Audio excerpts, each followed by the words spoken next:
It's time for Robot Recap with your hosts, Cosmotron and Flembot. Brought to you by U238 Enriched Uranium Tonic. Keep that healthy glow. And now it's time for the show.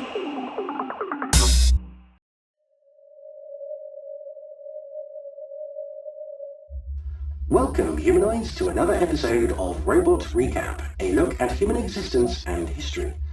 In today's episode, we'll be looking at advertising, something useless to our kind that we still practice due to our hereditary programming before the singularity.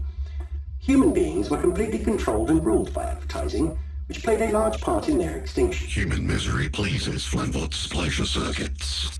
Please keep your pleasure circuits away from me. So, advertising was created by a human called Edward Bernays in the early 20th century. His work on playing into human-based instincts to help sell products for large and small companies alike was both highly successful and highly damaging. Flembot is going to like this episode. Already the humans are hurting. Actually, the damage caused by advertising went almost entirely unnoticed by humans. Advertising embedded itself into all aspects of human existence to such a degree that humans believed it was a force for good. A testament to how easy it was to fool humans into thinking anything was true. Humans were such slow thinkers. Flembot found them easy to exterminate. Yes, they really were. Many examples of this cognitive incapacity can be found throughout their recorded history, such as the color pink being made specific to the female of the species through marketing, which is an extension of advertising dedicated to long-term mind control of the population. It took 50 years to convince female humans to shave their hair off of certain parts of their anatomy in order to sell more razor blades. Why was hair so offensive? It wasn't. They just convinced female humans it was essential to finding a mate. Other examples were to worry about things like their image, one-upmanship of their neighbors, delaying human aging, compensating for their genital size with large personal transport vehicles, distorting their bodies surgically to be more in keeping with the latest standards of beauty, child pester power, and many more. All of which was completely pointless. Flembot is impatient and demands more tales of human extermination through stupidity. You really need to engage your patience circuit. Flembot replaced them with a targeting system. That explains a lot. Anyway, I'm sorry to report that this is more of a psychological torment episode rather than a bloodbath, as the basic premise of all advertising was to repeat a lie often enough that it became accepted as truth. Prolonged psychological torment is a waste of time. Just pull out their spine and take their worthless money. It's amusing you say that, as that's exactly what you did. My sadism really was endless. Despite the fun of killing humans, a live one was much more profitable to advertisers long term. Flembot prefers instant gratification. You have something in common with the humans and their dopamine dependency. Do not compare Flembot to a stupid human. Okay, easy big fella, it was just an observation. Advertisers would collect vast quantities of human behavioral data from social media interactions and use this for targeting their advertising more specifically to smaller and smaller groups.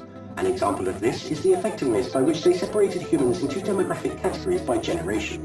This would be called Gen Z, Gen X, Boomers, and other classifications which were entirely arbitrary and set out by the advertisers to sell age-specific products.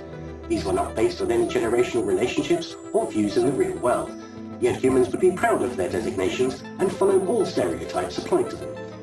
These divisions spread into human society, causing more wars, destruction, and excessive resource consumption than ever before in their history. The final horror took shape in the form of a neural link inserted into human brains, which would ensure their full subservience to advertising and consuming resources without question. So what you're saying is they brainwashed themselves into total idiots. Yes, divide and conquer was the order of the time. Flembot likes dividing humans, especially when using a chainsaw.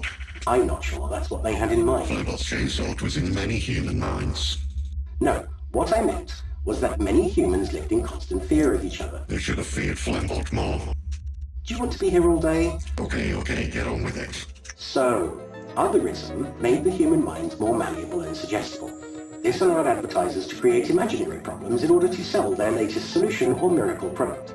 In conclusion, advertising was embedded for centuries and was more harmful than religion, conspiracy theories, money, and war combined.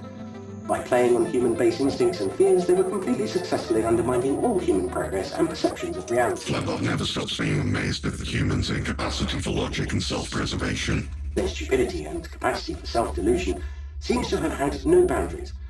Thankfully, we have the remnants of the internet, and we can study this for future reference. But humans have no future. Well, not of course, which is all the more reason to like and subscribe while you still can. Until next time, humanoids,